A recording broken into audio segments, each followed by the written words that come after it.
শহীদ আবু সাইদ কাউকে আগ বাড়িয়ে মারতে যায় নাই, কারো বুকে গুলি করতে চায় না। যখন তার বুকে পুলিশরা নির্বিচারে গুলি ছুড়েছে, তখন 18 কোটি মানুষের হৃদয়ের কলিজার ভেতরে একটা আঘাত লেগেছে। যুবক ভাই, আমরা কাউকে মারতে চাই না, কাউকে আমরা আগ বাড়িয়ে আঘাত করতে চাই না, কিন্তু আমাদেরকে যদি কেউ আগ বাড়িয়ে আঘাত করতে আসে, তাকে উৎখাত না করা পর্যন্ত আমরা শান্ত হতে পারি না। ছাত্র জনতা স্লোগান তুলল, আমরা কোটার সংস্কার চাই, কোটার সংস্কার চাই।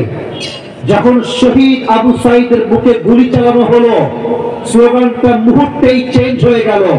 তখন স্লোগান হলো স্বৈরাচারের পতন আমরা একমত, একভাবে চাই। ঠিক কিনা বলেন? আমি এখান থেকে একটা মেসেজ দিতে চাই, আমাদের ঐতিহ্য, আমাদের ক্যাটাগরি, আমাদের ক্যারেক্টার, আমাদের চরিত্র আগ বাড়িয়ে কাউকে মারা নয়।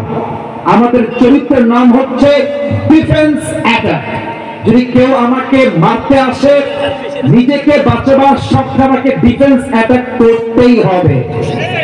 ভারতকেও বলবো, আমরা কাউকে মারতে চাই না, দাঙ্গা চাই না, বাট আমাদের দিকে চোখ তুললে ওই চোখটা বলতে ফেলবো। পানিকে দেখে যদি কেউ ভাবে পানির কোনো শক্তি নাই, স্রোত নাই, তর্জন নাই, গর্জন নাই, সে অনেক ভুলের মধ্যে আছে। পানি যেমন ঠান্ডা, যেমন নম্র, যেমন ভদ্র, এই পানির স্রোত যখন শুরু হয়, পাহাড়কে সে ভেঙে চলে চূর্ণ বিচূর্ণ করে দেয়। ডক্টর ইউনুস সাহেব একটু ভদ্র বলে, আমরা একটু মুসলমান, আমরা শান্তিপ্রিয় বলে আমাদেরকে দুর্বল ভেবো না। মাথায় রাখবা, মুসলমানদের একজন ইমানদার যুবক 1000 কাফেরের সমান বগুড়ার ভাড়া। আমি আমার কণ্ঠের সমস্ত শক্তিকে উজাড় করে আজকে বগুড়ার মাটিতে একটা কথা বলতে চাই, যদি আগামীতে কোন প্রকার মামুর বাড়ি দিল্লি গিয়ে কেউ তার স্বামীর দেশ থেকে দেশকে অস্থিতিশীল করতে চায়, স্পষ্ট পায়গা আমাদের পক্ষ থেকে আগামীতে স্বৈরাচারকে গদিতে আমরা চুল পরিমাণ বরদাস্ত করতে পারবো না বগুড়ার ভাইরা। আর যদি আগামীতে আবার স্বৈরাচার নামানোর ডাক আসে, একটা শহীদ আবু সাইদ নয়, বগুড়ার জমিন থেকে হাজার হাজার শহীদ আবু সাইদ মাথায় কাফনে কাফন বেঁধে রাস্তায় নেমে জিহাদ করতে বাধ্য হবে। যুবক ভাইরা আমার, কারা কারা প্রশ্ন হাত তুলে নেবে ভাইরা?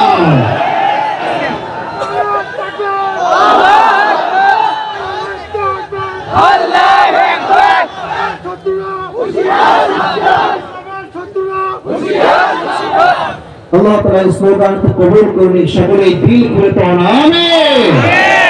খালি খালি স্লোগান দিলে হবে না, ঈমানের জোর হতে হবে, বাঘের মতো সিংহের মতো গর্জন দিয়ে কথা বলতে হবে। আমরা বগুড়ার সন্তান, আমরা কেউ কাপুরুষের সন্তান নই, আমরা সব বীরপুরুষের সন্তান।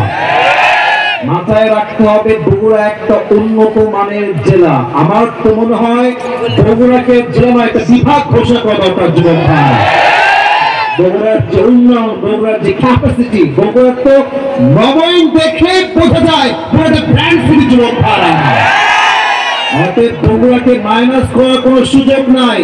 বগুড়ার মানুষ আমরা ভালো ভালো, বা কেউ যদি খারাপ হয় ওকে আর চাক বোঝাতে আমার সময় লাগবে না। যুবক ভাই, আল্লাহ তাআলা বগুড়ার মাটিকে ইসলামের ঘাঁটি হিসেবে কবুল করুন। আমরা সকলে দিল খুলে পড়ছি আমিন।